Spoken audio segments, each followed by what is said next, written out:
국민 라디오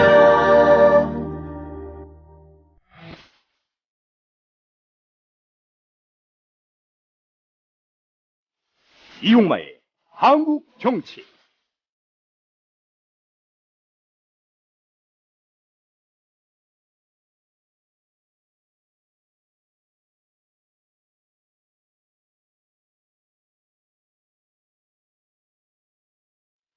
청취자 여러분 안녕하십니까. 새정치민주연합이 730 재보궐선거에서 참패한 뒤 당 혁신을 선언했습니다. 당 체제도 안철수, 김한길 공동대표가 물러나고 박영선 원내대표를 위원장으로 하는 비상대책위원회 체제로 들어갔습니다. 야당의 혁신 혹은 야권의 혁신 과연 어떻게 해야 할 것인지 오늘 집중 조명해 보도록 하겠습니다. 잠시 후에 뵙겠습니다. 정부에선 빚내서 집 사라는데 사야 할지 말아야 할지 모르겠어요. 사회생활 하려면 경제 지식이 필수인데 어디서 마땅히 배울 데도 없고. 뉴스를 봐도 뭔 소리인지 한 개도 모르겠고 누가 좀 속 시원히 알려줬으면 좋겠습니다. 아직도 신문이나 주간지를 통해 정보를 얻으시나요? 이제 보다 정확하고 심도 있는 실시간 현실 경제 정보를 받아보실 수 있습니다. 대한민국 대표 민간 싱크탱크 김광수 경제연구소. 김광수 경제연구소의 경제시평으로 현실을 꿰뚫어 보십시오. 가입 문의는 031-908-0172. 검색창에 김광수 경제연구소를 검색하세요. 기업 회원들을 위한 경제 보고서도 있습니다. 더위야 밤샘 공부에 우리 아이가 하루 종일 피곤한가 봐요. 집에서 잘 때라도 편안하게 푹 잤으면 하는데. 이제 우리 아이방을 자연 휴양림으로 만들어주세요. 피톤치드 캡슐 톡톡. 강력한 천연 항균은 기본. 피톤치드의 향기로움을 더해 기억력과 집중력을 향상시킵니다. 베개의 톡톡, 이불의 톡톡. 피톤치드와 함께 편안한 잠자리 톡톡. 검색창에 네이처 아이를 검색해보세요.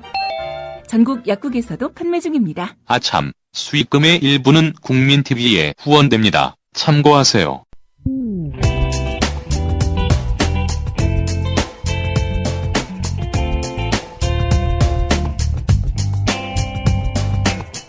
한국 정치에 대한 심층 인터뷰, 핫한 정치인과 함께합니다. 뜨거운 인터뷰. 네, 오늘 뜨거운 인터뷰는 특집으로 1시간 반 동안 진행됩니다. 먼저 새천년 민주당 시절부터 야권 혁신에 깊숙이 몸을 담아온 천정배 전 민주당 의원을 모셨습니다. 천 의원님 안녕하세요. 예, 안녕하세요. 천정배입니다. 네, 또 현실 정치에 대해 남다른 안목을 갖고 예리한 비평을 해오신 안병진 경희사이버대 부총장님을 모셨습니다. 안 교수님 안녕하세요. 네, 안녕하세요. 네, 두 분이 이렇게 한 자리에 모여서 이렇게 얘기를 나누신 적이 그 전에도 있었나요? 얘기를 나누기보단 주로 천연님 강연을 제가 주로 듣는 입장. 예. 아마 3, 4년 전에 제가 당 개혁특위위원장 할 때도 우리 안 교수님이 그때도 저희 많이 도와주셨죠. 자문 교수님들이 많이 계셨는데요. 예, 그 중에 한 분이셔서 여러 가지 좋은 영감이라면 너무 지나친가요? 여러 인사이트를 주셨죠. 아주 저희가 잘 만들었었습니다. 예, 오늘 두 분 모신 것은 두 분 간의 관계를 저희가 알아서 모신 것은 아니고요. 천정배 의원님 같은 경우는 평소에 지금 야당에 대한 어떤 개혁, 혁신 이런 주장을 많이 해오셨어요. 예, 저희가 또 그런 이야기를 좀 들은 바가 있고, 또 안병진 교수님 같은 경우도 야당 문제에 대해서 그전부터 계속 지적을 해오셨고요. 그래가지고 한번 두 분을 모셔서 이야기를 들어보면 나름대로 청취자들에게도 상당히 유익하겠다. 예, 이런 취지에서 두 분을 저희가 이제 섭외를 했습니다. 먼저 천 의원님이 평소 말씀하신 야당 혁신에 대한 어떤 지론을 좀 듣고 하는 게 나을까요? 아니면 이야기를 하다가 중간에 이미 제가 요새 무슨 이런저런 언론을 통해서 사실은 입이 닳게 이야기하고 있어요. 예. 특별한 것도 아닙니다. 또 포괄적으로 얘기할 수도 없는 거고요. 그래서 제가 아주 두 마디로 정리해 놓고 있습니다. 우리 당이 앞으로는 국민에게는 비전을, 그리고 당원에게는 보통 선거권을 주자. 드리자. 뭐 이것이 저는 그게 만병통치는 아니지만 현재 국면에서 우리가 해볼 수 있는 출발선이고 쇄신의 어떤 핵심이라고 생각합니다. 자, 그럼 이 자세한 얘기는 제가 얘기를 들어보니까 저희들이 또 이야기를 나누다 보면 다시 언급이 될 것 같습니다. 먼저 오늘 대화를 하기 전에요. 결과적으로 지금 야당 혁신 얘기가 나오게 된 출발점이 730 재보궐선거에서의 참패 아닙니까?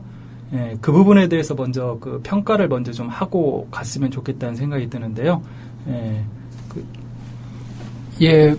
아무래도 뭐 천연님이 더 정확하게 평가를 해주실 수 있겠지만 바깥에서 본 정치학자 입장에서 좀 아쉽게 재보궐선거 하기 이전서부터 사실 당이 아까 천연님 말씀하신 비전 측면에서든 그 다음에 이제 그 당의 토대가 되는 측면에서든 많이 무너져 있었잖아요.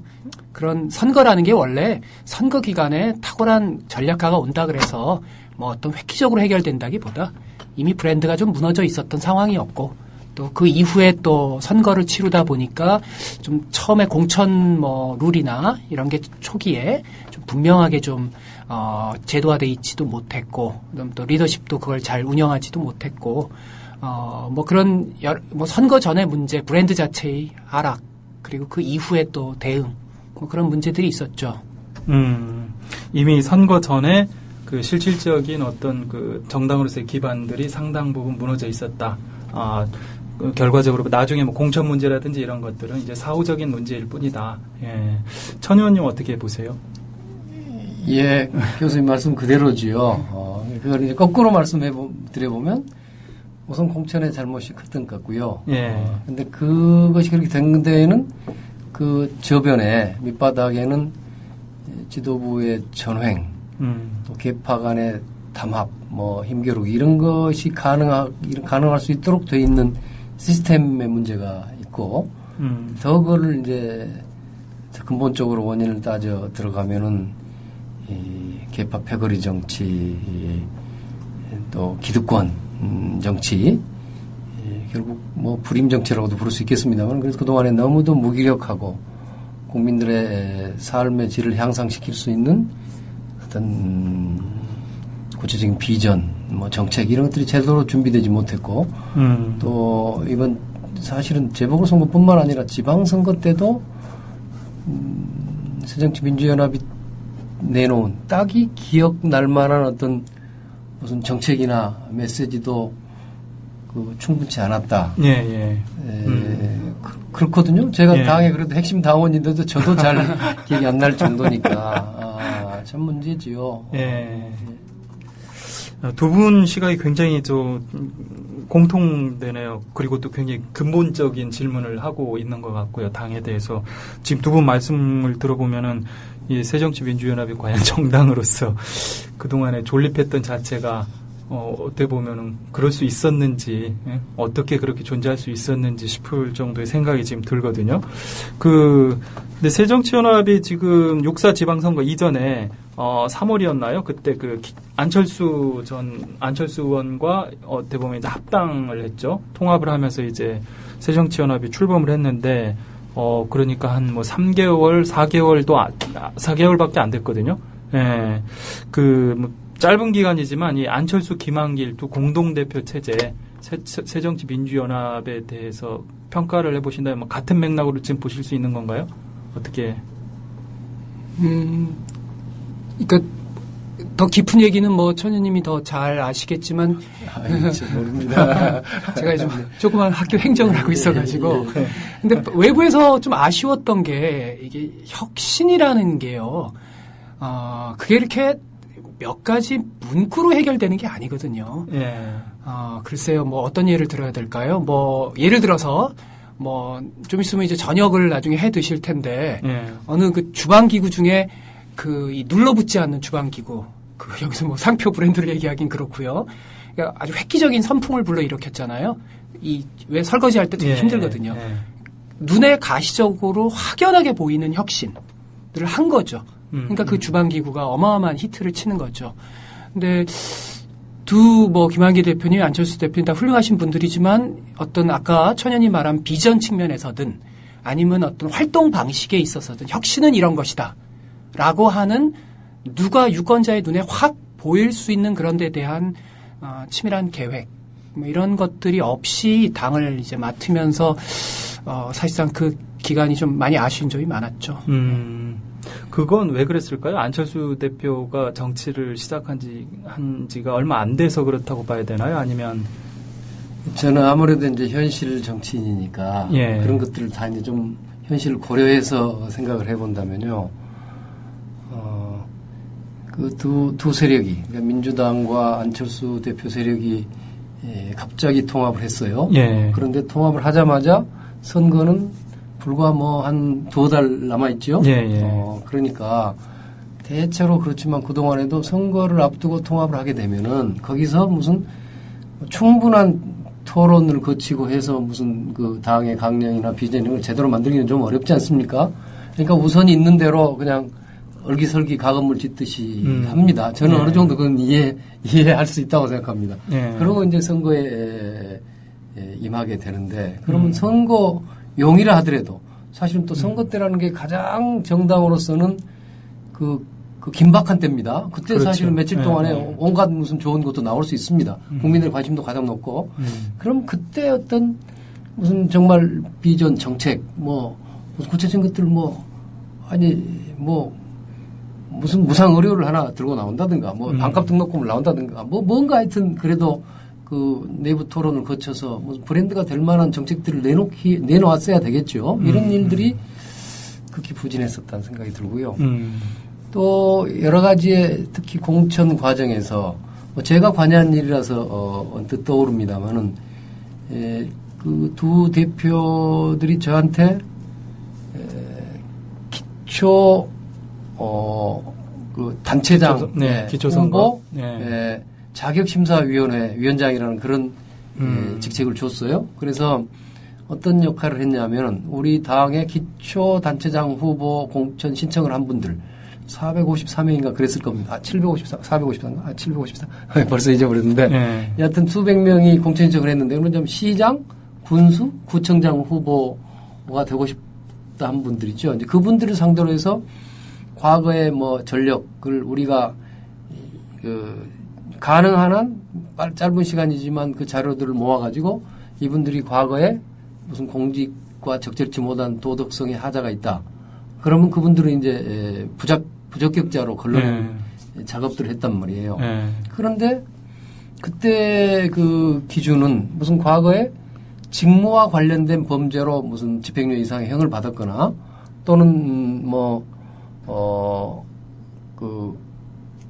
선거법, 그것도 직무 관련이겠지만 선거법상의 어떤 이제 범죄를 유죄 판결을 받았거나 아니면 또 나아가서는 자신의 가족이나 최측근이 무슨 그런 공직에 관련된 범죄를 했을 때 이럴 때 부적격자로 이제 말하자면 잘랐다. 사전 검증을 해서. 근데 재보궐선거 때는 이제 국회의원 후보를 뽑는데도 전혀 그런 기준이 일관되게 적용되지 않았거든요. 뭐 작은 것 같지만은 뭐 벌써 무슨 그 개혁이란 게 일관되게 못 간 거죠. 안철수 대표께서 지방선거 공천 때요. 국회의원들은 공천심사에서 아예 손을 떼라. 공천심사위원이 되지 말라. 이렇게 딱 공표하고 주장하고 나왔어요. 일리가 있는 주장 아니었습니까? 그런데 그것이 결국 뭐 당내 많은 의원들의 반발에 부딪힌 건 뻔한 거 아니겠습니까? 의원들보다 의원들을 배제하려고 했으니까요. 그런데 저는 제가 앞장서 가지고 막 추진할 수 있는 힘이 있던 건 아닙니다. 그래도 일리가 있는 거라고 생각했는데 그러나 결과적으로는 공천심사위원회 3분의 1까지만 할 수 있다 이렇게 좀 후퇴를 했어요. 그래서 실제로 그렇게 이루어졌는데 특히 호남의 세 군데 광주, 전남, 전북에서 뒤에 실제로 벌어진 일을 보니까 시도당 위원장이 직접적으로 공천심사위원장을 했어요. 과거에도 그런 일 없거든요. 앞으로 국회의원 공천을 당대표가 직접 심사위원장이 되겠습니까? 그건 좀 직접 하는 건 좀 다르잖아요. 아무리 위원회 체제가 뭐 대표하고 가까운 사람이 된다 하더라도 그래도 타인이 하는 것과 직접 하는 건 다르죠. 근데 광주 전남북 세 곳은 시도당 위원장이 그 국회의원들이 직접적으로 공천심사위원장을 하면서 거기에 여러 중진의원까지 다 공천심사위원회 집어넣어서 공천심사를 하니 그 공천심사가 국회의원들의 이런저런 전횡과 자기 영역 지키기로 갈 수밖에 없는 것이었거든요. 그래서 제가 보기에는 최악의 기득권 공천이 바로 지난 호남에서의 지방선거 공천이었다고 생각합니다. 이런 것들이 작지만은 몰라요. 얼른 눈에 안 띌지 모르지만은 일관되게 무슨 그런 개혁 정치적 자세를 밀고 나가지 못한 거지요. 이런 것들이 저는 컸다고 생각합니다. 이번 지방선거 공천도 사실은 그런 연장선상에 있는 거지요. 네, 일단 보니까 어찌됐든 김한길 아니군요. 제가 재보궐 선거를 지방선거라고. 네. 그러니까 김한길 대표 같은 경우 안철수 대표는 정치권에 뛰어들은 지가 얼마 안 됐고 또 야당 대표가 된 지도 얼마 안 됐지만 새정치민주연합이 탄생하면서 김한길 대표 같은 경우는 상당히 오랜 기간을 그래도 야당 대표를 했잖아요. 임기가 거의 지금 한 2년 임기 중에서 1년 반 정도 했죠. 예. 이미 그러니까 새정치민주연합이 탄생하기 전에 한 1년 정도를 이미 당대표를 하셨단 말이에요. 그리고 정치권 생활도 오래 하셨고, 그럼에도 불구하고 이번에 그런 어떤 미숙함이라고 할까요? 여러 가지 측면에 있어서 선거에 임하는 데 있어서 이제 그렇게 나오게 된 거에는 또 어떤 다른 특별한 이유가 있을까요?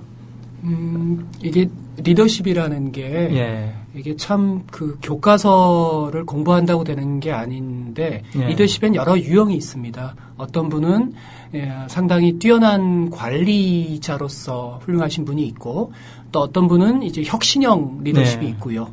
또 어떤 분은 깨알 리더십 여러 가지 유형이 있는데 김한길 전 대표께서는 캠페인에서 이렇게 미세한 전술 이런 정말 뛰어나십니다. 정말 뛰어나신데 지금 민주당에 요구되는 리더십은 대단히 혁신적이고 강하게 집행할 수 있는 그리고 그 결과에 대해서 먼 미래를 보고서 희생할 수 있는 그런 강력한 리더십입니다. 그러니까 흔히 한국의 이 민주주의자들의 착각이 있는데 모든 걸 민주주의적으로 한다고 해서 선이 보장되지는 않습니다. 그러니까 지금 요구되는 리더십은 강하게 혁신을 하면서 결과를 만들어낼 수 있는 능력. 그 측면에서 김한길 대표님의 DNA와는 좀 사실은 많이 안 맞죠. 쉽게 말하면 큰 그림을 그리고서 가야 되는 거기에 이제 추진력까지 뒷받침이 되는 그런 리더십이 필요한 순간에 김한길 대표의 리더십은 좀 안 맞는 상황이었다. 천 의원님 어떠세요? 이 말에 대해서? 특정 인물에 대해서는 모르겠고요. 네, 일반적으로 우리 정치의 그동안의 관행이나 문화라고 할까요? 정책은 별 관계 없는 걸로 치부돼 왔습니다. 저도 이제 꽤 정치를 오래 했는데 정책에 관심이 있는 정치인이라는 건 사실은 없다고 거의 없다시피 했습니다. 김대중 대통령이 거의 유일한 분이죠. 전무하고 아마 부끄러운 말씀이지만 후무에 가까운 정도로 정책에 관심이 없지요. 그리고 실제로 무슨 우리나라 정치에서요 정책이 어떤 이제 국민의 관심이 대상이 된 것은 최근입니다. 열린우리당을 저희도 그때 만든 게 2003년이죠. 11년 전인데요. 그때 저희가 새 당을 만들었을 때 많은 국민들이 환호해 주고 박수를 보내줬습니다. 그런데요, 제 기억으로는 어느 누구도 너희 당, 새로 만들어둔 너희 당의 정체성이 뭐냐, 노선이나 비전이 뭐냐, 이런 걸 묻는 분도 없었어요. 그때만 해도 사실은 그런 게 우리 사회에 어떤 화두가 아니었습니다. 그때 열린우리당이 당 강령도 없지 않았나요? 아니, 없을 리 그때 민주당 걸 그대로 베껴갔습니다. 민주당 강령 훌륭했죠. 민주당이 훌륭했으니까 그건 그럴 수 있는데요. 제 말씀은 그때는 이를테면 상당히 네거티브한 이야기들, 돈 정치를 청산하겠다, 지역주의를 넘어서겠다, 1인 정당 체제를 넘어서겠다, 이런 어떤 의미의 과거의 부정적인 것을 청산하겠다는 정도 가지고도 다 당도 만들었고 당이 존립하고 지지를 받을 수 있는 그런 저는 여건이었다고 생각합니다. 그런데 그것이 이제 지금 불과 10년 흘렸지만은 그동안에는 이제는 정책과 비전과 이것이 매우 중요한 상황에 와 있는데 아직 우리 정당을 하는 정치인들 지도자 입장에서는 그 점에 관해서 좀 뭐랄까요? 그 지체가 있달까요? 그 타임 렉이 있는 겁니다. 아직 그러니까 그런 아까 현실에서의 정책적 요구에 대한 어떤 기성 정치인들의 그 감수성이 약하다고 생각합니다. 그래서 한두 분의 뭐 문제라고 할 수도 있겠지만 그러니까 뭐 정책 쪽에 정책이 잘 만들어지려면은 우선 정책위원회 의장이라든가 우리 당의 경우에는 민주정책연구원장 같은 그 정책을 책임질 수 있는 분들이 굉장히 유능하고 굉장히 우리 당의 정체성에 맞는 분이고 매우 성실하게 할 분들로 채워져야 될 것이고 또 거기에다가 아까 당의 아까 대표와 같은 그런 리더들이 정치적 힘을 실어줘서 가야 될 거란 말이에요. 그런데 이런 것들이 대체로 잘 안 이루어지고 있고 뭐 아까 선거 때는 주로 이 정치적 공방, 정책하고 좀 관계없는 그런 것이 주로 당 활동의 중심이 되다 보니까 정책적인 것이 소홀히 된 것이지요. 네, 자연스럽게 지금 그 다음 주제로 지금 넘어가게 됐는데 다만 이 뭐랄까요 패장을 위한 변명 그거는 하고 싶은 게 김한길 대표와 안철수 대표를 위한 변명은 할 필요가 있을 것 같아요. 그러니까 마치 세월호라는 게 그것이 단지 현 정부만의 문제는 아니잖아요. 그렇죠. 한국 사회의 모든 문제의 소우주죠. 그러니까 김한길 대표 입장에서도 대단히 억울한 점이 많을 겁니다. 그러니까 예를 들어서 그걸 한번 상상해 보실 필요가 있어요. 조동원 본부장이 만약 민주당에 왔다면 조동원 본부장이 그런 탁월한 활약을 했을까? 똑같은 사람인데 아니죠. 그런 점에서 좀 이번에 근본적 성찰이 동시에 필요한 게 이제 정책적 리더십의 부재, 그 다음에 당이 옛날에 DJ 시절, 그 다음에 천 의원님 중심으로 만들었던 그런 이제 노무현 정부 시절, 그때의 어떤 그 강한 권력 의지, 그 집단적 권력 의지, 그 속에서 어떤 자신의 이해를 좀 그 죽이고 어떤 그 더 인간다운 어떤 사회를 만들기 위한 권력을 만들기 위한 어떤 함께 뭉치고 함께 창출하고 뭐 이런 어떤 태도라고 할까요? 혼이라고 할까요? 이것이 거의 사라진 상황. 이 속에서 조동원이 아니라 스티브 잡스가 와도 대단히 어려운 상황인 건 분명합니다.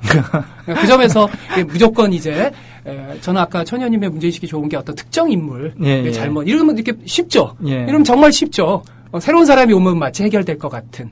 좀 더 이번 기회에 모든 것에 대한 좀 전면 재검토를 한번 해볼 수 있는 기회였으면 좋겠습니다. 지금 안병진 교수님 얘기는 굉장히 그림이 커요. 지금 들어보면은 뭐 전 의원님 얘기랑 거의 뭐 일맥상통할 수 있는데 그 단순히 지금 뭐 사람의 문제만은 아니다라는 이제 취지이기 때문에 그만큼 전체적으로 어떻게 보면은 야당 자체 문제가 심각하다라고 볼 수 있는데 그러면 야당을 어떻게 혁신할 것인지, 무엇을 혁신할 것인지, 제가 사전에 이걸 한 세 가지 정도로 간추려 봤어요. 일단 이념, 조직, 그리고 인물, 뭐 이런 정도로 어떻게 혁신을 할 것인지 한번 얘기를 해봤으면 좋겠다라고 생각했는데, 특별히 의견이 없으시면은, 그러면은 먼저 아까 이야기한 이념 문제부터 먼저 한번 이야기를 해볼게요. 지금 천 의원님도 그렇게 말씀하셨고, 안병진 교수님도 그렇고, 지금 사실은요, 열린우리당 시절 2004년도에요. 제가 그때 열린우리당 출입을 했었거든요. 그때 열린우리당에 강령이 없다는 얘기를 듣고 깜짝 놀라서 홈페이지 들어가서 찾아봤습니다. 실제 강령이 없었습니다. 그래요? 예. 그럴 리는 없죠. 하여튼 뵙겠더라도. 아니요. 나중에 뵙겠어요. 홈페이지에 아직도 안 강령이라고 해서 6줄인가만 딱 적혀 있어요. 예를 들어 남북 관계를 발전시킨다 이런 식으로 1번, 2번 서민과 중산층을 위한 경제 발전을 시킨다 이런 식으로 해서 6개만 달랑 있는 거예요. 그래서 그걸 보고서 그 당시 너무 황당해 가지고 얘기를 한 적이 있었는데 지금 이 얘기를 드린 이유가 제가 그전에도 저희 프로그램에 출연하는 야당 의원분들이 계시면 항상 하는 얘기가 지금 야당을 보면은 야당이 집권했을 때 어떻게 우리 사회가 달라지겠다 이런 어떤 청사진이 안 보인다는 얘기를 제가 참 많이 드리거든요. 예. 그 부분에 대해서 좀 한 말씀을 좀 해주시면 좋겠네요. 지금 민주당 과연 어떻게 가야 될지. 어떻게 제가 먼저 해야 됩니까? 예, 아까 제가 이제 국민에게는 비전을 이렇게 말씀드렸는데요. 예. 정말 지금 말씀하신 것이 비전 아닙니까? 그렇죠. 민주당이 물론 지금 야당으로서도 여러 가지 할 일이 있죠. 이제 정권의 실정을 견제도 해야 되고 우리 나름대로도 또 여러 대안을 가지고 협상도 하고 뭘 한 부분도 있지만 근본적으로는 우리가 집권했을 때 대한민국을 어떤 나라로 만들고 우리 국민들의 삶이 어떻게 향상되는 나라를 만들 것이냐 하는 것이 이제 비전 아니겠습니까? 이제 그런 점에서 본다면 우선 그게 그 상이 저는 그게 뭐 더 보수로 가야 된다, 뭐 더 진보로 가야 된다 이런 말 하기 전에 그 자체가 우리는 좀 불명하다 하는 것을 저도 느낍니다. 네. 그리고 그것이 일관성이 없고 오락가락하기 때문에 그게 도대체 과연 믿을만한 것인가에 대한 신뢰의 문제가 늘 생기는 거죠. 예. 이제 부끄러운 말씀입니다만은 이제 저희가 뭐 열린우리당 시절, 참여정부 시절에 사실은 무슨 지금도 뭐 의료 영리화의 문제가 지금 첨예한 이슈로 떠오르고 있지 않습니까? 그리고 아마 많은 지금 야당이나 진보 진영에서는 굉장히 우려하고 반대할 텐데 사실은 그때 우리가 그걸 도입한 거거든요. 그때 뭐 사실은 부끄러운 말씀입니다만 별로 그런 문제의식이 잘 없었어요. 뭐 이게 그러니까 우리의 어떤 정체성 이런 게 확고하게 정립이 안 돼 있었던 거죠. 그래서 그 논리가 있지 않습니까? 우리 의료를 뭐 영유화해서 외국인들이 여기 와서 뭐 외화를 벌어들일 수 있고 그것이 일자리를 창출하고 뭐 서비스 산업에서 뭐 서비스 산업을 발전시켜서 결국 우리 경제를 살찌우고 민생을 튼튼하게 한다. 뭐 이런 그 논리에 가볍게 사실은 넘어갔던 거지요. 한미 FTA 사실은 우리가 집권했을 때 굉장히 무리하게 추진한 정책입니다. 그렇죠. 그 임기 얼마 안 남겨놓고 막바지. 저는 개인 차원에서는 조금 제 생각은 달랐습니다만 어쨌거나 우리 당으로 보면은 그 다음에 집권 이제 여야가 바뀌어가지고 이명박 대통령이 뭐 미국 가서 쇠고기 협상을 잘못해서 조금 더 뭐 양보하는 일이 생겨서 뭐 촛불 민심이 일어나고 했지 않습니까? 그때 우리 이제 야당이 된 우리 당의 사람들이요 마치 한미 FTA는 이명박 대통령이 다 잘못한 것처럼 막 이명박의 한미 FTA는 무슨 뭐예요 잘못된 FTA이고 우리가 한 FTA는 착한 FTA인 것처럼 이야기하고 하는 수가 있었습니다. 아니지요. 한미 FTA는 우리가 했던 일이고 그것에 대해서 지금 와서 그때 정책이 잘못됐으면 그 정책이 잘못됐다는 것을 국민들한테 정직하게 고백하고 또 그 점에 관해서 국민들한테 우선 석고대죄를 해야 될 것이고 그때 그 잘못된 정책을 앞장서서 추진했던 사람들은 책임져야 될 거란 말이에요. 근데 이런 프로세스가 하나도 없이 지금 와서 표변에서 이야기하니 어떻게 국민들이 우리 당에 대해서 신뢰할 수 있겠습니까? 제주 강정마을 해군기지도 똑같은 사례입니다. 그렇죠. 똑같은 사례예요. 그래서 이런 것들이 우선 정책의 일관성 또 아까 포지셔닝 자체 이게 지금 보수인가 진보인가 뭐가 뭔지 모르겠는데 내부에 좀 더 많은 토론도 하고 해서 뭘 결정을 해서 확실하게 비전을 만드는 것이 중요하다고 생각합니다. 그래서 저는 그런 생각들도 해봤어요. 그냥 한 문장으로 예컨대 저는 정의로운 복지국가 우리가 집권하면 대한민국을 정의로운 복지국가로 만들겠다라든가 하는 식으로 아주 국민들한테 한 문장으로 전달할 수 있는 그런 비전을 제시하고 그것에 따른 여러 세부적인 또 상세한 정책 과제들 과제들 이야기하고 이런 방식으로 우리가 좀 더 뭐랄까요 우리의 비전을 좀 새롭게 만들고 그 질을 아주 높일 필요가 있겠다. 이 생각이 저는 먼저입니다. 지금 길을 더 보수로 가야 한다.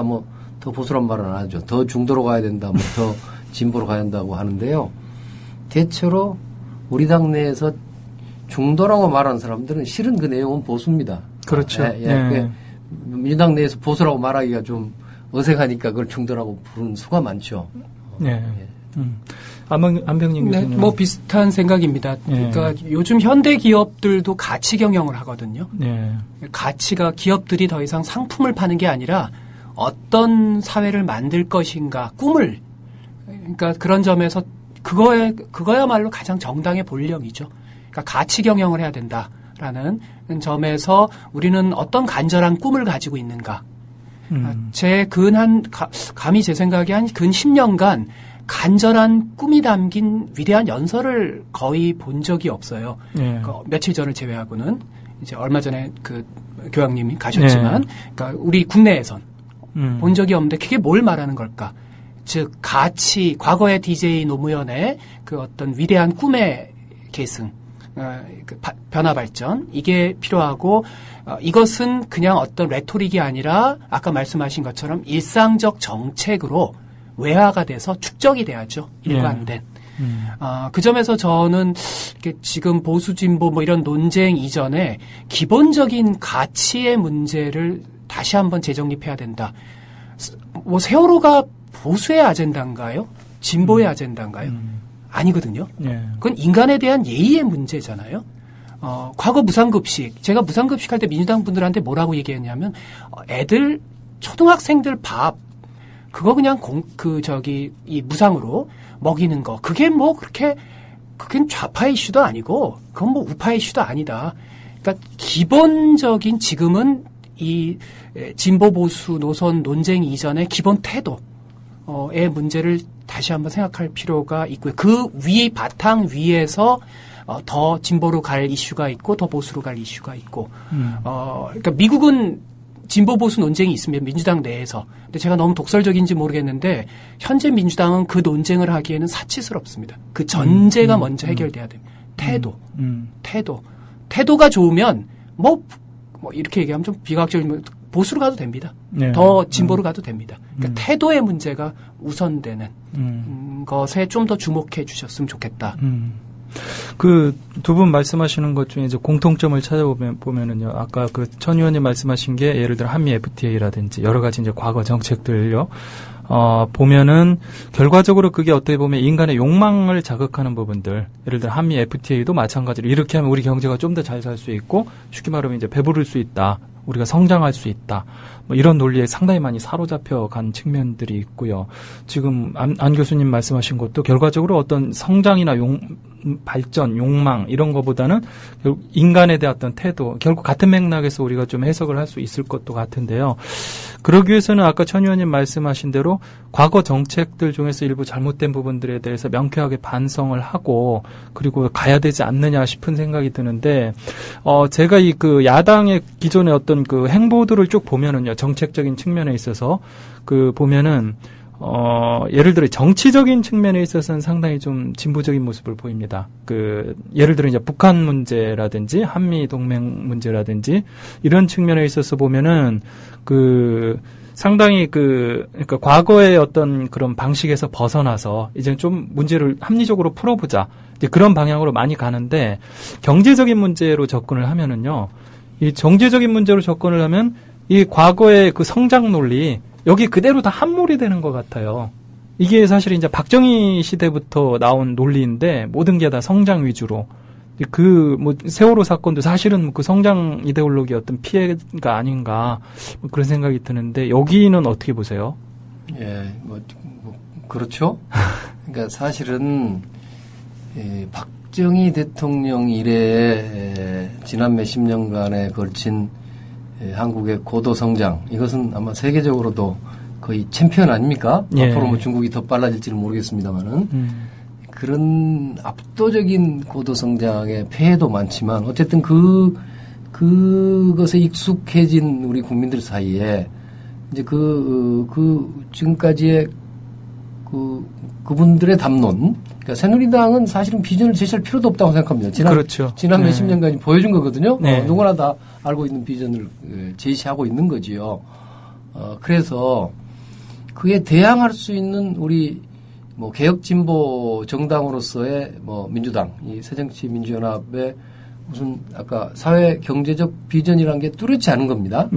비전이 있을 수 있겠지만 그것에 도달하는 여러 정책적 뭐 이론적 그런 그 논의가 이것이 사실은 뚜렷지 않은 겁니다. 그래서 늘 보면은 지금도 이제 국회에서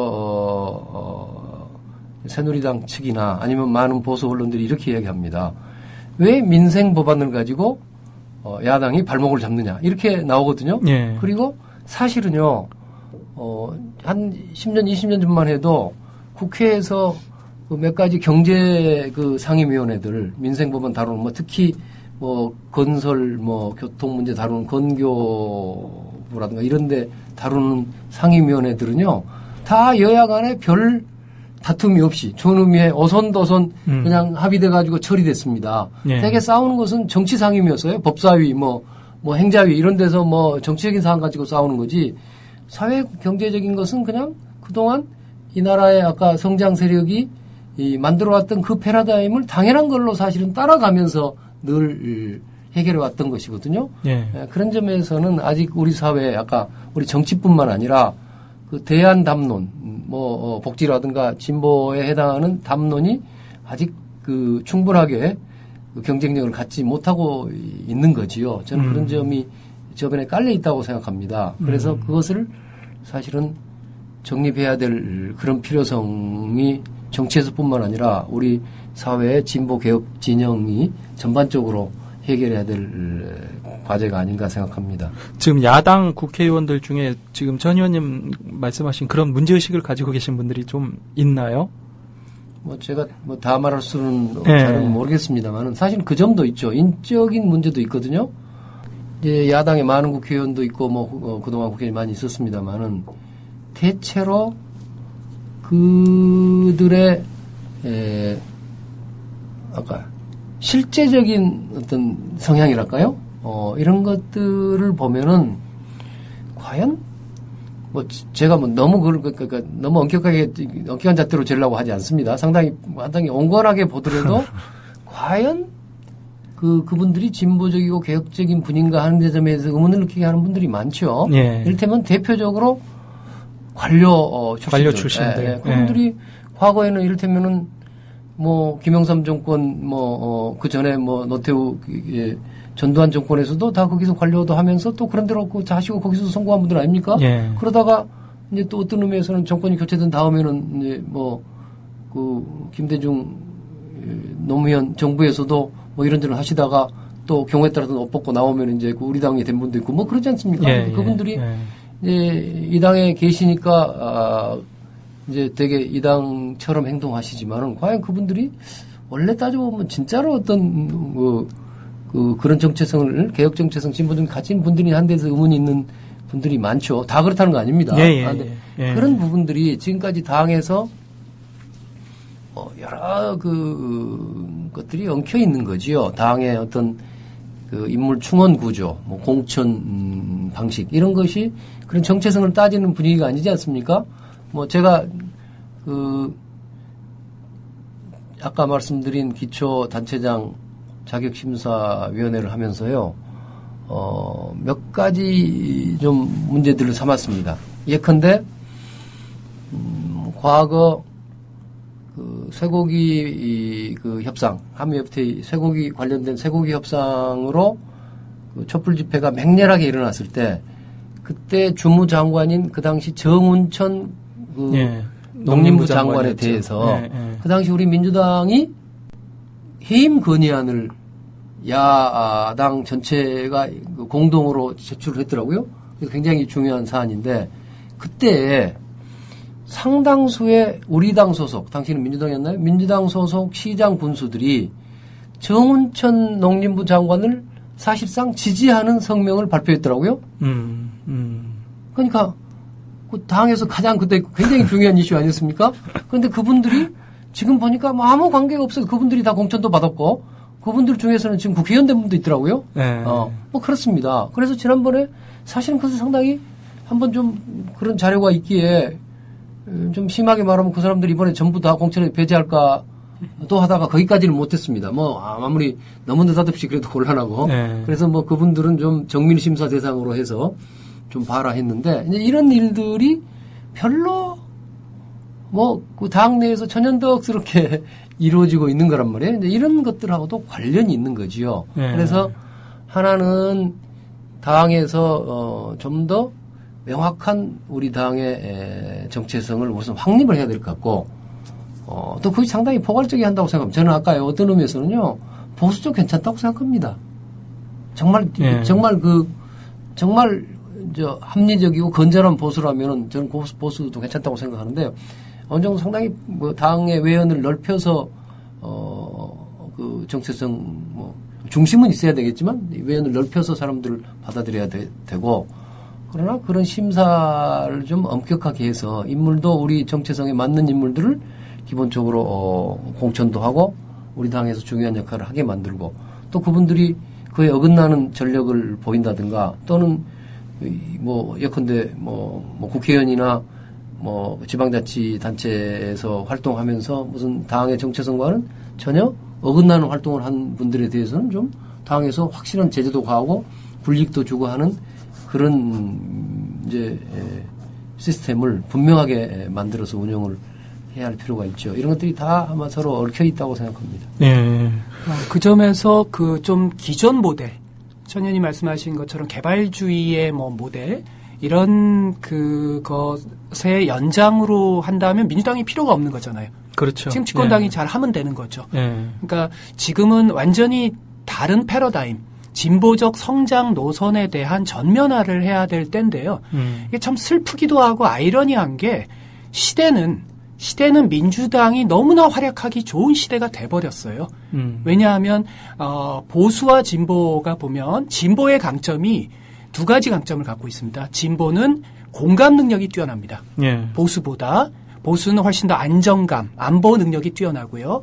진보는 공감 능력이 뛰어난데 그것도 잃어버렸죠. 그보다 더한 건 진보는 실험주의 능력이 뛰어납니다. 보수가 결코 따라올 수가 없습니다. 그 실험주의라는 게 벤처, 혁신 이런 거죠. 근데 민주당이 실험주의 정당이 아니에요. 민주당이 벤처를 한다? 어색하잖아요. 미국의 그 민주당은 예를 들어 할리우드 배우, 뭐 로빈 얼마 전에 돌아가신 참 멋진 로빈 윌리엄스와 민주당 대표가 같이 서 있는다. 잘 어울리죠.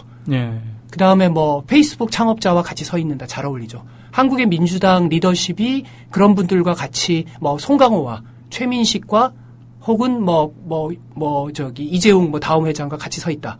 너무 어색해요. 그러니까 즉 민주당은 그런 분들과 자연스럽게 매력적인 진보적 성장 노선을 같이 만들고 같이 제시하고 물론 성장 자체를 피하면 좋겠죠. 근데 그건 조금 더 급진적 정당이 해야 될 것이고 매혹적인 성장. 지금 지자체에서 너무나 잘하고 있죠. 민주당 당원인 박원순, 안희정 두 분이 새로운 형태의 진보적 성장 노선들을 하잖아요. 서울시를 토원주의로 지금 하고 있지 않잖아요. 그리고 안희정은 농업의 새로운 혁신을 하죠. 그거죠. 그러니까 멀리 외국에서 찾을 것도 아니고요. 이미 소중한 씨앗들이 강원도에서 최문순에 의해서 충청도에서 서울에서 있죠. 그러니까 이거를 선거 가서 교수들 불러다가 정책 공약집 만들 게 아니라 당장 내일부터 진보적 매혹적인 성장 노선에 입각한 노선들을 계속 실험하고 아까 천 의원님 말씀대로 실패하면 다시 반성하고 다시 새로운 걸 진화하고 해서 총선 대선에 임한다면 대단한 기회가 올 겁니다. 그런데 세상에 그 창조, 각 이것을 다 뺏겼잖아요. 민주당의 진정한 강점은 그건데 대단히 안타깝죠.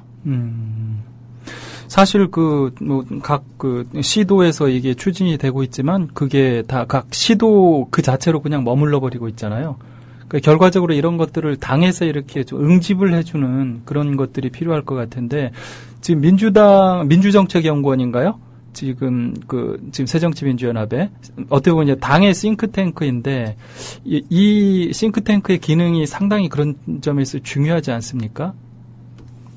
그럼요. 그게 이제 2004년인가 그때 정치개혁의 일환으로 이제 싱크탱크 역할을 하는 연구원들을 만들면은 거기다가 국고보조금의 15% 이상인가를 의무적으로 거기다 배정해 쓰도록 아주 법으로 강제했거든요. 실제상 그렇게 되고 있는가는 좀 의문 아닙니까? 이제 무슨 당의 정책과 관계없는 무슨 인원들을 거기다가 형식적으로 배치해서 봉급을 받게 한다든가 이런 일들이 저도 자세한 내용을 모르겠습니다만 있다고 그래요. 그래서 생각만큼 그 민주정책연구원 같은 연구소가 기능을 못하고 있는 거지요. 그래서 그동안에는 당내에서 이런저런 인사가 그 책임을 맡아왔고 최근에도 민주당의 아마 민병도 의원이 원장이 됐던가요? 또 몇 년 전에는 박순성 교수가 훌륭한 분이죠. 또 박순성 교수가 외부에서 영입돼 와서 그 자리를 맡아보기도 했는데요. 그게 다 그렇게 만족스럽지 못했지요. 이것은 무슨 그 원장의 책임이 아니라 전체적으로 거기에 어떤 사실은 이 정당에서는요 뭐니 해도 당의 지도자 대표들을 비롯한 그 지도부가 거기다 정치적 힘을 싣고 네. 그것이 국민과 늘 국민에게 알려지고 국민들에게 그 활동상이 각인되고 이래야 그게 된 거 아니겠습니까? 뭐 정당의 연구소가 뭐 무슨 학자들이 하시는 연구소처럼 뭐 연구할 수는 없는 거 아니겠습니까? 네. 이런 일들이 아직 이제 당내에서 제대로 활성화되지 못하고 있는 거지요.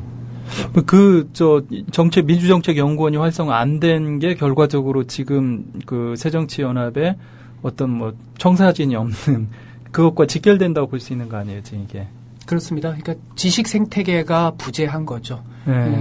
그냥 단기적인 어떤 선거 캠페인 전략 정도, 그리고 뭐 어떤 뭐 일자리 창출의 기능, 이런 기능들로 그쳤던 거고, 그거는 이제 결국은 당 리더십이죠. 혁신적 리더가 민주정책연구원을 전 세계 어느 탱크보다 혁신적으로 운영할 수 있는 권한, 그리고 실험, 이런 걸 부여하지 못했고, 그 결과로 사실은 정책을 말하는 것도 과장해서 얘기하면 사치스럽습니다. 정책 이전에 지금 민주당은요, 최소한의 데이터가 축적돼 있지 않습니다. 정책은 데이터에서 나와야 되잖아요.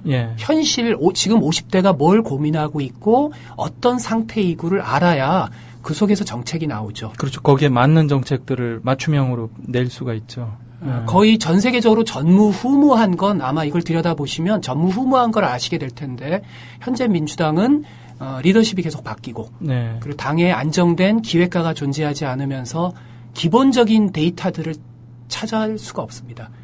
아마 전 세계 정당을 비교해보면 그거와 그 다음에 재정, 예산, 이 부분에 대해서 거의 투명한 기록이 부재한, 그러니까 이런 부분들을 혁신하지 않고는 이후에 뭐 띵크탱크를 만드는 것도 의미가 없습니다. 그러니까 그러니까 기본부터 고쳐야 데이터를 수집하고 그래야 그 위에서 좋은 정책도 만들고요. 아마 선거 기간 동안에 새누리당을 보면 정말 칭찬할 점이 많습니다. 어떨 때는 섬뜩할 정도로 이분들은 빅데이터로 내 일상을 24시간 들여다보고 있나 하는 섬찟할 때가 있습니다. 그 정도로 동네 골목골목 맞춤형 정책들이 나와요. 그것은 야당 쪽 지식인들보다 더 능력이 뛰어난 게 아니라 이 기본적인 데이터의 축적과 분석, 그리고 그에 기본한 어떤 새로운 정책, 이런 것들이 다 무너져 있는 거죠. 그래서 바라건대 민병두 의원은 굉장히 아주 스마트한 분으로 널리 알려져 있잖아요. 아주 정말 마치 MIT 미디어 랩을 하듯이 좀 혁명적 실험을 해주셨으면 정말 좋겠다. 간절한 한번 희망을 가져봅니다. 지금 말씀을 나눈 이런 부분들을 지금 혁신위원회요, 새로 지금 이제 곧 꾸려질 텐데 위원장만 지금 있는 상황이잖아요. 여기에서 충분히 감당할 수 있을까요? 어떻게 보세요? 이제 안 교수님 말씀 들어보니까 제가 낯이 뜨거워져서 뭐 그런 건데, 이제 저는 다른 식으로 말해보면, 이제 결국 그런 일들이 제대로 안 되는 것은 리더십이나 당의 전체적인 가버넌스의 문제가 있는 거 아니겠습니까? 당이 과거에 제가 정치에 입문했을 때는 김대중 대통령이 야당 총재 시절입니다. 그때는 김대중 총재의 사적인 일하고 공당의 일하고가 구별이 안 되는 거였단 말이에요. 그렇죠. 그래서 그 대신에 어쨌거나 굉장히 일사불란하게 당이 돌아갔고, 무슨 정권 교체를 굉장히 간절히 열망하고 있었는데, 그에 필요한 여러 정책적 준비, 뭐 이런 것들이 다 어쨌든 다 됐단 말이에요. 그리고 그것이 이제 집권에 이뤘지 않습니까? 그리고 휘하에 있던 저희들도 상당히 아주 의욕적으로 사명감을 가지고 일했습니다. 단순히 DJ한테 아부하면서만 일했던 그런 당도 아닙니다. 그런데 DJ라는 카리스마 지도자가 퇴임하신 지 이제 내일 모레 8월 며칠이면 25일이면 아마 11년 6개월이 될 겁니다. 긴 세월이 흘렀는데, 물론 그 다음에 이제 노무현 대통령께서는 당 문제에서 좀 비켜서 계셨단 말이에요. 그래서 당은 이제 좀 어떤 독자적 발전을 해야 될 거였는데, 원래 사실 정당은요, 우리 그 이전까지 제가 좀 변명같이 말씀드릴지 모르겠지만 정당은 별로 그 정책을 만들고 비전을 만들 수 있는 그런 능력이 없었어요.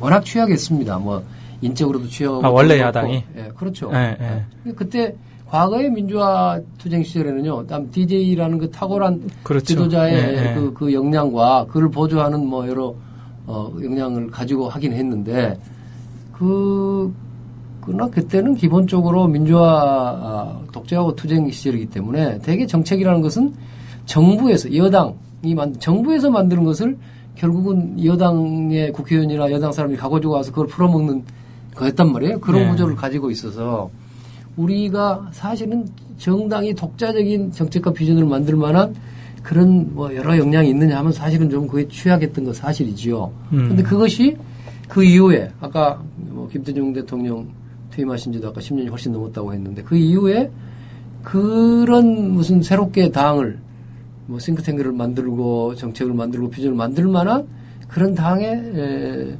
시스템이나 풍토나 이런 거를 지금 그런 지배구조를 못 만들고 현재까지 오고 있다고 생각합니다. 그래서 고만고만한 사람들이 결국은 계파로 나눠지면서 상호간에 뭐 일종의 그 경쟁한 거 보면 굉장히 적대적인데 또 뭐 기득권을 유지하는 한도 내에서는 매우 공생 관계를 이루면서 와서 말이야 이 꼼짝 못하게 돼 있는 상태 이런 것들이 돼버린 거죠. 그래서 아까 늘 뭐 저희 책임도 큽니다. 저도 뭐 과거에 뭐 원내대표도 했고 당에서 중책을 맡았는데요. 무슨 그것을 흔히 그런 이야기들을 많이 하잖아요. 기업에도 요새 뭐 무슨 주인이 없는 기업이 어쩌저쩌 했다는데요. 당에 어떤 그 주인의식을 확실하게 가진 그런 리더나 이런 쪽이 많이 이제 없어지고 뭐 언제 워낙 또 뭐 리더십이 자주 바뀌다 보니까 뭐 중장기적으로 뭘 준비하고 이런 거는 하나도 없는 거죠. 당장에 막가 선거나 대응하고 뭐 당권 선거 오면 당권을 또 어떻게 자기가 지킬 것이냐 뭐 이런 등등의 냉정하게 말하면 어떤 자기 기득권에 이제 그냥 머무르는 그런 풍토들이 너무도 만연해 버린 거지요. 저는 그래서 그런 계파 기득권 구조와 아까 비전의 상실 이것이 서로 다른 문제가 아니라고 생각합니다. 하여튼 뭐 야당이 혁신을 한다면 사실 이제 그 부분까지도 포괄을 해서 이야기를 해야 될 텐데 또 다른 주제로 한번 이야기를 좀 해볼게요. 이번에는 조직 혁신이라는 문제를 가지고 좀 얘기를 해보고 싶은데요. 2002년 새천년 민주당 시절부터 사실 그 정당개혁 논의가 나오기 시작한 게 제가 생각하기로는 그때쯤부터인데요. 앞서 전 의원님 말씀하신 대로 그전에는 뭐 예를 들어 야당은 뭐 김대중 정당, 뭐 여당은 김영삼 정당, 뭐 이런 식으로 해서 1인 지배 정당 체제였잖아요. 그게 이제 삼김이 사실상 퇴진을 하면서 2002년도부터 이제 정당 개혁 논의가 시작돼서 결국 이제 그게 나중에는 열린우리당으로까지 이제 이어지게 되는데요. 그 당시부터 이루어진 개혁을 보면은 개혁의 어떤 방향이나 이런 모든 게 다 미국식 정당 개혁이란 말이에요. 예를 들어 뭐 당정 분리라든지 원내 정당화 그리고 뭐 국민 참여 경선 이런 것들에 대해서 지금 어떻게 평가를 하시는지 한번 좀 얘기를 들어보고 싶어요. 먼저 미국 정치에 대해서 굉장히 진짜 박사이신. 예. 근데 이 정당은 제가 천연님 앞에서 얘기하면 이게 공자 앞에서 문자 쓰는 거라서 정당 부분은 뭐 그냥 제 시각에서는 그렇습니다. 그 당시 정당 개혁을 할 때 좀 아쉬웠던 게 그 당시 개입했던 학자들이나 이런 분들이 미국 정치를 조금 오해하신 것 같아요.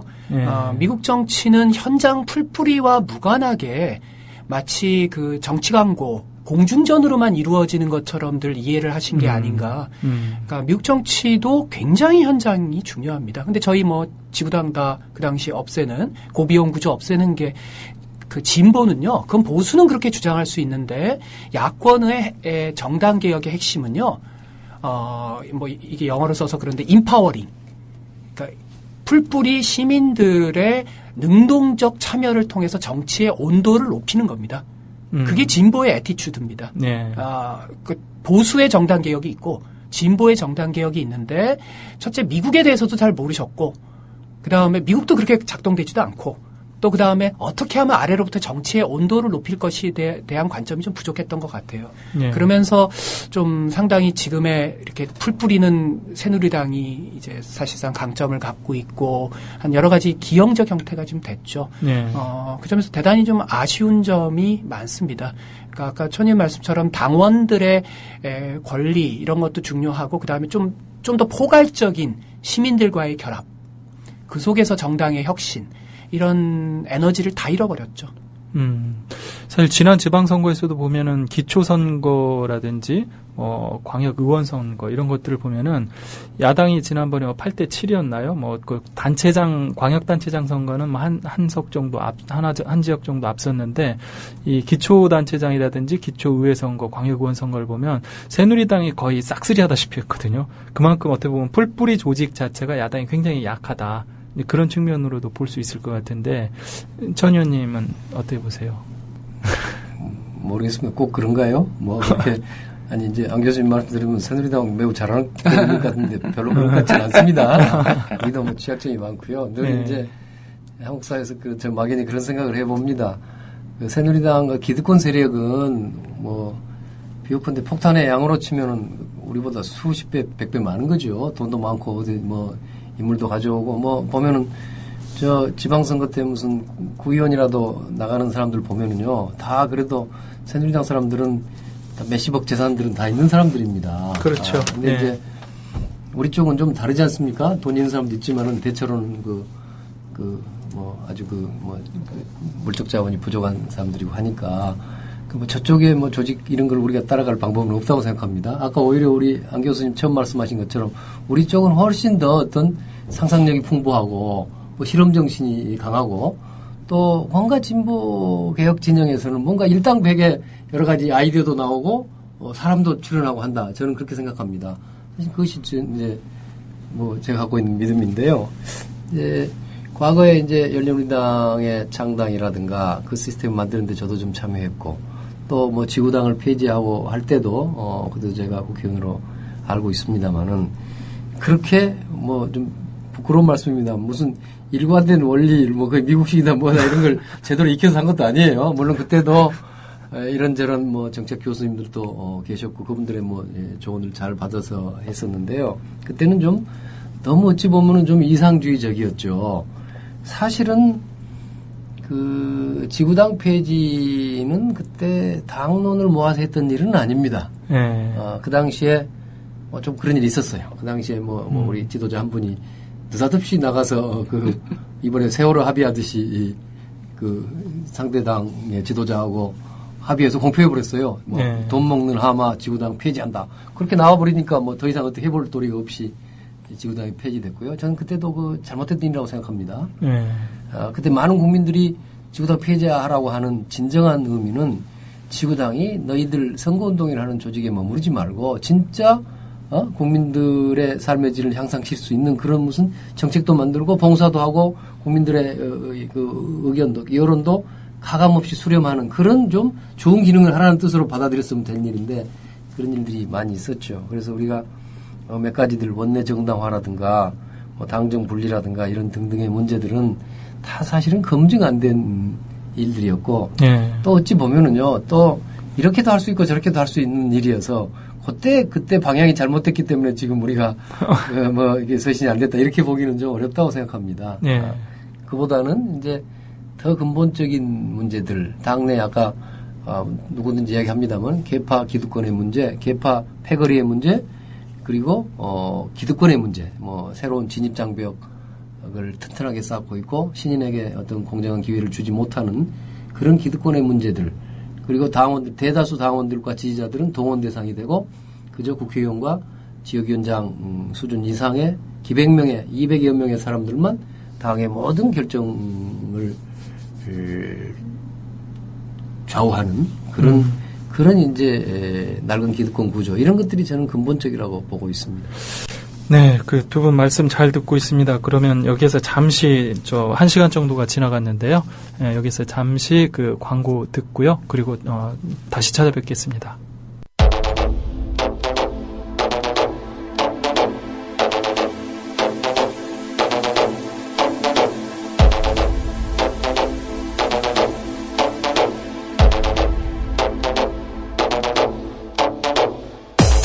지금 여러분께서는 이용마 MBC 해직 기자가 진행하는 이용마의 한국 정치를 듣고 계십니다.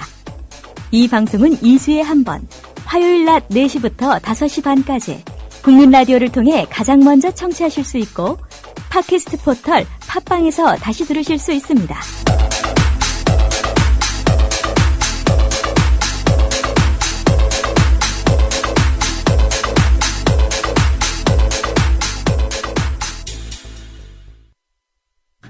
네, 오늘 뜨거운 인터뷰에서는 야권의 혁신 방안에 대해서 집중적으로 이야기를 나누고 있습니다. 네, 조금 전에 했던 이야기 계속 이어가겠는데요. 그 조직혁신, 당의 조직혁신 관련해서 그 조금 전에 우리가 뭐 지구당 폐지라든지 원내정당함 이런 이야기들 나눴었는데요. 전 의원님 말씀대로 사실 저도 그 당시에 그런 느낌 참 많이 받았어요. 별로 이렇게 논의들이 충분히 이루어지지 않았는데 갑자기 전격적으로 쭉쭉 발표가 이루어지니까 이거 뭐 좀 이상하다 싶었는데 이제 결과적으로 그런 것들이 지금 돌이켜보면 상당히 많은 문제점도 좀 낳고 있는 것 같아요. 예, 지금 안 교수님이 좀 보실 때는 어떤지. 뭐 당시 현실 정치의 한계였을 수도 있고요. 네. 또 아무래도 한국은 보수의 그 담론이 압도적인 상황이니까요. 저희 지식인들이 반성해야 될 문제도 있고요. 저희들이 이렇게 얼마나 단단한 그리고 깊이 있고 자세한 그러한 충분한 그런 정당에 대한 정치학적 이론을 만들었는가에 대해서도 스스로 많이 부끄러운 점도 많이 있죠. 지금이라도, 그 당시를 돌아본다면 지금이라도 민주당이 이번에 새로 이제 혁신안을 만들 때, 이번에는, 진보의, 아까 말한 거랑 같은 맥락입니다. 진보가 정당을 개혁한다고 했을 땐 그 프로그램 이전에 어떤 우리는 가치를 갖고 있는가. 그것의 제 핵심은 정치의 온도를 높이는 게 우리의 가치다. 그럼 그 관점하에서 어떻게 이 시스템을 만들고 어떻게 현장과 어떤 방식을 결합하고 어떻게 생활 정치를 활성화시키고 또 요즘은 펀의 시대입니다. 재밌는 시대거든요.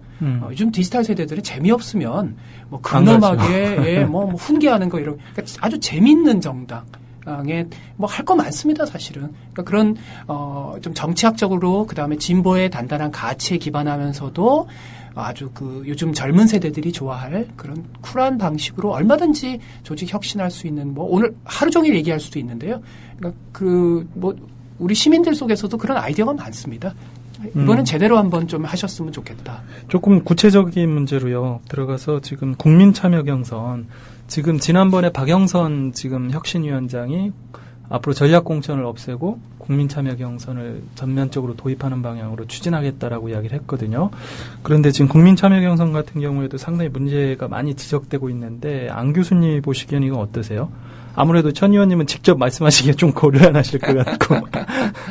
오픈 프라이머리라고 안 했던가요? 예, 오픈 프라이머리죠. 참여경선이라고 한 게 아니라 박영선 위원장의 말씀이 그렇죠. 예. 전략공천 없애고 오픈 프라이머리를 전면적으로 시행하겠다.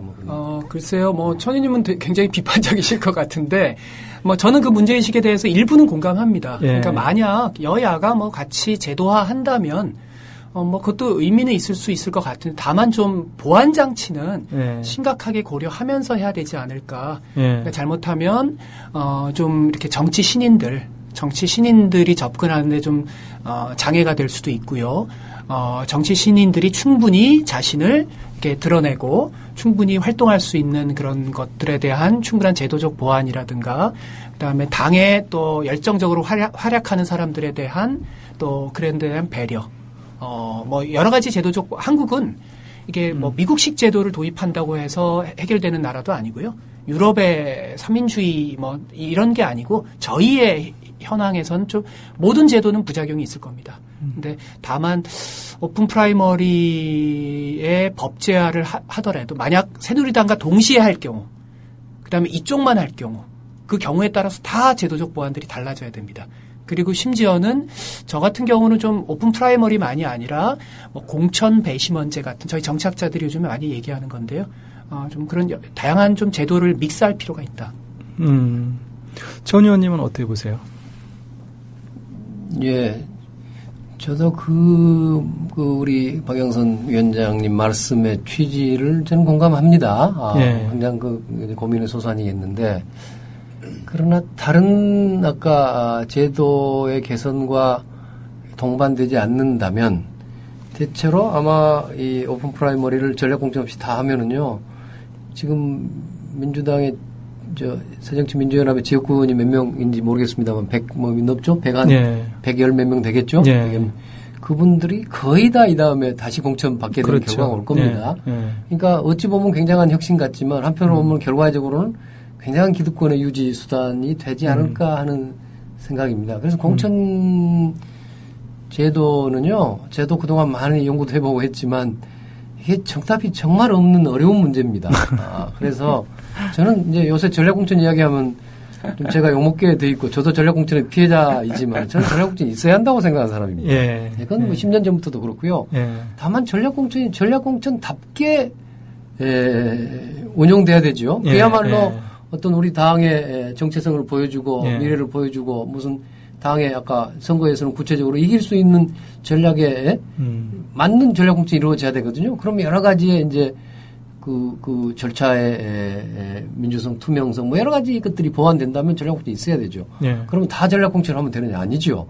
일정 부분 지금 당헌상으로는 항상 30%까지 정도 돼 있을 겁니다. 그러면 적어도 한 20-30% 이하의 작은 부분은 그런 전략공천이 있어야 뭐 신인도 등용할 수 있고 하는 그런 가능성이 생깁니다. 그러면 이제 대부분은 역시 상향식 공천을 해야 될 텐데, 뭐 아까 뭐 배심원도 말씀하셨고 여러 가지 방법을 좀 믹스할 필요도 있겠고요. 근데 저는 진선진미한 건 없고 우선 그래서 저는 일단 신인들한테도 기회를 줄 수 있으려면 토론이 많이 돼야 한다고 생각합니다. 상호 간에 후보자 간의 상호 토론을 통해서 이 유권자들이 후보자의 자질이나 능력을 알 수 있는 그런 기회를 많이 부여하고 뭐 이런 것들이 보완되는 가운데 뭐 상향식으로 할 수밖에 없지 않겠느냐. 그리고 심사도 엄격해야 되잖아요. 아까도 말씀드렸지만요. 이런저런 과거에 무슨 뇌물을 받았거나 준 사람이라면요. 100년이 지나도 우리 당에서 공천 줘서는 안 됩니다. 저는 그런 분들한테 그게 뭐 잘못됐냐 하지만요. 옛날에 뇌물 준 분이면 왜 그분이 정치합니까? 그 사업이나 열심히 하면 될 일이죠. 저는 그런 생각을 갖고 있는데, 그러니까 그런 도덕성 심사, 정체성 심사도 더 강화돼야 됩니다. 그러려면은 이제 또 그 심사를 하는 위원회 구성이 얼마만큼 공정하냐, 이런 객관적이냐 하는 문제가 생기지 않겠습니까? 그동안에는 대략 외부 인사들을 뭐 모셔다가 하는 것이 유행처럼 돼 있었는데요. 외부 인사도 외부 인사 나름이지, 대체로는 내부 인사보다도 더 그 당에 힘 있는 사람들의 그 수족처럼 움직인 분들도 많이 봤거든요. 그러니까 그 공천심사위원회를 과연 어떻게 구성하냐, 그 객관성을 높이는 문제. 사실은 제가 2011년에 7월 15일입니다. 날짜도 잊지 않고 있는데, 제가 우리 그 당시에 민주당 지도부에 제출했던 당 개혁안에 다 그런 문제들이 좀 다 담겨 있습니다. 개혁안들이. 그건 뭐 꼭 진선진미한지는 모르겠습니다만 그런 문제의식들이 함께 토론되면서 가야 되고요. 또 무엇보다도 새누리당은 대체로 공천 방법이나 뭐 당대표 선출 방식이 정해져 가지고 오랫동안 그것이 일관되게 적용되고 있지 않습니까? 그런데 우리는 그게 없어요. 그때가 그때 그 말하자면 다 선수가 지금 플레이를 하고 있는 도중에 룰을 정한단 말이에요. 그러니까 그때에 극히 어떤 자의적인 룰이 됩니다. 그 정치적 힘에 그러니까 힘센 사람들이 자기한테 유리한 룰을 만들고 이런 것들이 이제 너무 고질화돼 있습니다. 그래서 그런 당의 주요한 그 아까 공천 방식, 뭐 당직 선거 방식 이런 결정 방식을 미리 잘 정해놓고 예측 가능한 룰이 있는 가운데에서 여러 경쟁자들이 경쟁을 할 수 있는 이런 준비가 필요하다고 생각합니다. 사실 뭐 미국 같은 경우에도 보면은 현역 재선율이 상당히 높잖아요. 이게 이제 오픈 프라이머리 그 영향이 상당히 크다고 볼 수 있는데, 우리나라도 전략 공천 없이 이것만 전면화한다면 정말 지금 현역 의원들이 대부분 다 재공천을 받는. 지난 총선 기준으로 보면은요, 아마 강원도에 한두 분 빼놓고 2년 전 총선에서는 현역 의원을 이겨본 다른 경쟁 후보는 없었던 것으로 저는 기억합니다. 제가 예전에 이 책을 보니까 선거란 꼭 좋은 민주적인가 선거가 민주적인가 그 책인가요? 책 제목이 정확히 기억이 안 나는데 아테네에서 처음에 시작할 때는 선거를 한 게 아니라 추첨을 해서 공직자들을 뽑았다고 그러더라고요. 선거는 귀족주의적인 장치다 이렇게 보는 거죠. 이것도 지금 마찬가지 아니에요. 지금 전략 이 국민참여 경선이라든지 오픈 프라이머리도 결국은 현역들을 위한 지금 뭐 그것뿐만 아니라 여야 간의 경쟁에 있어서도 실질적으로 지명도 있는 사람이 일단 유리하잖아요. 자, 그리고 당정 분리 문제가 노무현 정부 때 상당히 많이 논란이 됐었거든요. 정말 많으실 것 같은데. 어려운 주제입니다. 제가 노무현 대통령 이전에 훨씬 김대중 대통령 시절부터 한국 정치는 대통령의 식민지다 이렇게 말씀드린 적이 있어요. 그리고 그것을 제가 그 뒤에 야당이기 때문에 그렇게 말한 게 아니다. 우리가 집권했을 때 우리 대통령들 밑에서도 한국 정치는 대통령의 식민지더라 이렇게 소리한 적이 있습니다. 그 기억이 납니다. 그래서 현실적으로 아직도 한국에서는 여러분들이 보시면 압니다. 새누리당의 뭐 국회의원이나 또는 굉장히 높은 간부가 왜 저렇게 언행을 하지? 이런 것을 이해해 보려면요. 박근혜 대통령하고 어떤 관계에 있는가를 잘 보면 됩니다. 박근혜 대통령의 말하자면 국민이 보기에는 굉장한 눈살을 찌푸릴 발언도 서슴없이 하죠. 하지만 사실은 박근혜 대통령의 굉장히 마음에 들 수 있는 발언일 수 있는 겁니다. 이런 것들이 지금도 엄청나지요. 예를 들어서 저도 뭐 그 장관을 했기 때문에 어쩔지 모르겠는데요. 그 노무현 대통령 당시에 지금은 돌아가셨습니다만은 17대 국회에서 전국구 의원으로 국회의원이 되신 분, 나이도 아주 의원 중에도 최연소 한 50쯤밖에 안 됐고 박홍수 장관이라는 분이 계셨어요. 농림부 장관. 그분이 그러니까 초선이고 전국구 의원이고 그 중에서도 뭐 여러 가지 의미에서 제일 연소하고 해서요. 어찌 보면 국회의원 우리가 150명이 넘는 국회의원이 있었는데 그 중에서 아마 그 서열상으로 보면 제일 말번에 해당하는 분이셨어요. 그런데 그분이 농림부 장관이 딱 되는 순간에 제가 그때 원내대표 때였는데 큰일 났다. 앞으로 이제 우리 당은 이게 큰일 났다. 그동안은 그래도 장관이 되겠다는 꿈을 다 가지고 있습니다. 국회의원들이. 그러나 보통은 한 3선쯤 됐다든가 뭐 나름대로 이런 분들이 꿈을 갖게 되는데 이제는 아마 저기 초선에 가장 연소한 분을 장관을 시켰기 때문에 앞으로 모든 국회의원들이 지금 장관을 되겠다는 꿈을 갖게 될 텐데 그럼 장관이 되려면 뭐 대통령 마음에 들어야지 뭐 다른 방법 있습니까? 그러면 이게 그 입법부로서 또는 그 정부를 견제하는 그런 한 삼권 분립의 한 부로서의 기능이 있는 거 아닙니까? 아무리 여당 의원이더라도. 근데 이것은 앞으로 좀 기대하기 어렵겠구나 그런 생각도 해본 적이 있어요. 근데 이처럼 한국의 정치는 아직도 대통령의 영향력이 너무도 큰 것 같습니다. 그래서 뭐 달리 무슨 여러 뭐 분권형을 이야기하고 뭐 하기도 합니다만은 어쨌든 지금 대통령의 권한이 너무 큰 상황에서는 당정이 어느 정도는 분리해야 한다는 것은 저는 아직도 저는 유효한 그 당이라고 생각합니다. 그러나 한편으로는 분리되지만 협력해야 될 거 아니겠습니까? 근데 우리가 그 협력이 또 그 당시에 우리 열린우리당 때 참여정부 때 보면은 그 협력이 좀 쉽지가 않았어요.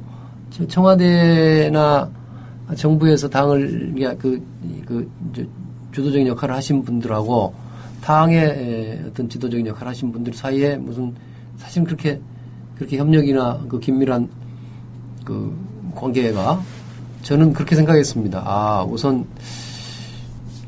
무슨 정책이나 다른 걸 논의하기 전에 만나서 같이 밥도 먹고 뭐 술도 먹고 같이 노는 일부터 출발해야 됐던 거 아니냐. 지금 생각해보면 그렇습니다. 그래서 굉장히 긴밀한 관계를 맺고 또 서로 간에 좀 성격도 알고 해간 연후에 무슨 여러 가지 정책적인 논의도 했어야 할 건데 그런 것들이 굉장히 부족했습니다. 그러면서 이제 한편으로는 이게 죄송한 말씀이지만 당정이 분리됐다지만 아까 대통령의 그 영향력은 알게 모르게 굉장히 크단 말이에요. 아까 뭐 그 예를 말씀드린 것처럼. 그래서 이 자연적으로 당의 국회의원들, 당이 대통령에 의해서 디바이드 앤 룰이 되는 결과가 되더라고요. 이런 것들을 넘어서기가 참 어려워서 그래서 당정이 분리해야 한다는 명제 그걸 잘 지켜가면서도 한편으로는 또 융합이 되는 네. 잘 협력을 해야 할 텐데 제가 식민지라고 부른 이유는 이것이 결국은 식민지의 독립처럼 뭐 대통령 말하자면 식민지 종주국에 무슨 계몽군주가 등극했다고 그래서 식민지를 스스로 독립시켜주는 일은 세상에는 없는 것 같아요. 그러니까 결국은 정치가 대통령의 식민지라면 이 정치인들이 스스로 독립을 쟁취해야 될 텐데 그 과제가 굉장히 지난한 거다 생각을 해봅니다. 지금은 야당이니까 뭐 별로 그 문제의식이 없습니다. 안 교수님은. 그래서 뭐 세월호 특별법도 역시 박근혜 대통령이 키를 들고 있는 것이지 뭐 다른 여당의 지도부가 힘을 갖고 있는 건 아니다. 제 인식이 그렇습니다. 예. 제가 낡았나요? 예. 아니요. 지금 현재 보면 맞는 것 같습니다. 뭐 김무성 대표도 당청 관계로 수평적으로 가자라는 걸 그 공약으로 해서 당대표 선거에 나섰었잖아요. 예. 안 교수님 어떻게 보세요? 짧게 이 부분에 대해서. 뭐 언젠가 우리도 그런 날이 오겠죠. 뭐 예. 언제 어느 보수 대통령이 될지 진보 대통령이 될지 모르겠는데 대통령이 앞에다가 이제 의원들 한 명 한 명 이제 다 그 표 계산하고 그 다음에 전화하고 그 다음에 같이 사진도 찍고 말씀하신 것처럼 생일 파티 밥도 먹고 이제 그런 날이 언젠가는 오겠죠. 이건 하나의 과도기니까요. 예. 자, 그 야당 혁신 문제에서 이제 세 번째 주제인데요. 인물 혁신에 대한 이야기가 안 할 수가 없습니다. 아까 그 천 의원님도 말씀하시면서 당의 정체성과 맞지 않는 그런 분들도 상당히 많다라고 하셨고요. 또 이번 그 730 재보궐선거라든지 이런 것들을 거치면서 486에 대한 어떤 책임론 이런 얘기도 나오고 있거든요. 그 안 교수님 먼저 한번 말씀을 좀 해주실래요? 네, 뭐 간단히 말씀드리면 뭐 꼭 486만의 책임은 아닌데요. 그러니까 좀 당 전반에 흐르는 좀 민주화 운동주의라고나 할까요? 민주화 운동은 많은 성과를 냈습니다. 저도 뭐 민주화 운동 참여했던 사람으로 역사에 큰 기여는 했지만 또 한편으로는 좀 뭐랄까요? 좀 너무 과거 민주 대 반민주 의식 이런 게 당에 좀 여러 가지 만연돼 있는데 지금은 그 시대가 아니잖아요. 좀 그 점이 아쉬운데 또 일정한 좀 486 세대들이 그 점에서 좀 아쉬움이 있죠. 그래서 앞으로는 좀 지금 20, 30대는 굉장히 다른 인류들입니다. 그 인류들이 좀 민주당의 당내든 그 다음에 공직자 선거에서든 좀 큰 역할을 좀 했으면 좋겠어요. 그래서 그런 사람들에게 큰 실험적 권한을 주고 그 다음에 그 윗세대들은 그 사람들을 촉진시켜주는 역할, 좀 이렇게 좀 역할이 바뀌었으면 참 좋겠다. 희망사항이죠. 근데 일단 뭐 당 정체성이 새로 정립이 된다면 거기에 맞지 않는 사람들도 뭐 용퇴를 한다든지 물갈이할 필요성은 좀 있지 않나요? 천 의원님은. 저 자신과 관련된 문제이기도 하고, 우리 당에 많은 분들이 여러 책임 있는 역할도 했고, 또 국회의원들도 뭐 많이들 있어 왔고, 지금도 있지 않습니까? 그런데 당이 사실은 부분적으로는 승리했습니다만은 정권을 겨루는 선거를 기준으로 해본다고 그러면 2002년에 노무현 대통령의 당선이라는 그 승리 이후에 사실은 10여 년 동안 우리가 승리의 기억이 없게 됐습니다. 그러면서 지금도 굉장한 과연 이렇게 해서는 다음 정권을 찾아올 수 있을까도 매우 의문스러운 상황이 됐어요. 그 과정에서 당내에 많은 지도자들이나 많은 인물들이 다 어떤 의미에서는 저는 실패했다고 생각합니다. 실패의 경험이 쭉 오면서 뭐 당대표도 수없이 바뀌었고 이런저런 뭐 주도적인 역할을 한 분들이 많이 있는데 저도 뭐 원내대표도 하고 당의 최고위원도 했고 뭐 이런 다 책임이 있어 있었는데 다 뭐 어떤 의미에서는 지금 와서 이런 당의 위기적인 상황을 막지 못했고 또 불러일으킨 책임자라고 생각합니다. 그래서 이 문제를 저는 무슨 인물의 저는 사실 물갈이가 잘 됐으면 좋겠습니다. 그러니까 좀 문제가 있는 사람들은 용퇴하고 좋은 사람들은 더 발굴되고 새로운 사람들이 더 들어오고 이런 이제 당이 됐으면 좋겠다는 생각인데요. 그것들을 어떻게 하느냐에 관해서는 지금 누구도 누구한테 다른 사람한테 손가락질하면서 뭐 물러나라 어쩌고 하기 어려운 상황이 됐다고 생각합니다. 그래서 저는 사실은 이 공정한 당의 공정한 지금 시스템을 만드는 거에 더 저는 관심을 가지고 있습니다. 그러니까 누가 그러면 당대표로 더 적절한 사람이고 누가 덜 책임져야 되고 누가 용퇴해야 할 사람인가는 결국은 당원들의 민주적인 선택으로 결정을 하자. 지금처럼 당이 무슨 아까도 말씀드린 것처럼 국회의원이나 지역위원장 중심의 200여 명의 사람들이 모든 것을 자기들 내에서 타시락하고 뭐 결정하고 뭐 싸우기도 하고 타협도 하고 뭐 그렇게 하면서 결정해 가는 그런 거 가지고서는 누가 이겨도 그에 대해서 정당성을 인정받기 어렵다고 생각합니다. 그래서 그것을 당의 결정권을 확대해서 그래서 제가 늘 지금 아까 처음 서두에 말씀드린 대로 당원에게 보통 선거권을 주자. 그래서 당원이 지금도 몇십만 당원이 있습니다. 당비 내는 당원이. 당비 안 내는 당원은 뭐 아마 100만 당원이 넘을 것 같고요. 그런데 적어도 당비라도 내는 기본적인 의무를 다하는 권리당원들만이라도 그분들한테 전원 다 보통 선거권을 주어서 어떤 중요한 아까 인물에 대한 당직 선거에 대한 당직 선거도 당 대표도 있지만 풀뿌리에 무슨 지역 대의원도 있을 수 있고 지역위원장도 있고 시도당 위원장도 있고 여러 각급 당직이 있지 않습니까? 이걸 전부 다 선출직은 그런 보통 선거에 의해서 공정한 구조를 갖게 되면은 그때는 아마 이 당원들의 선택에 의해서 용퇴할 사람들은 자연히 용퇴될 것이고 더 중요한 역할을 할 분들은 당원들의 선택에 의해서 결정될 거라고 생각합니다. 저는 그런 공정한 시스템의 확립이 현재로서는 답이라고 생각합니다.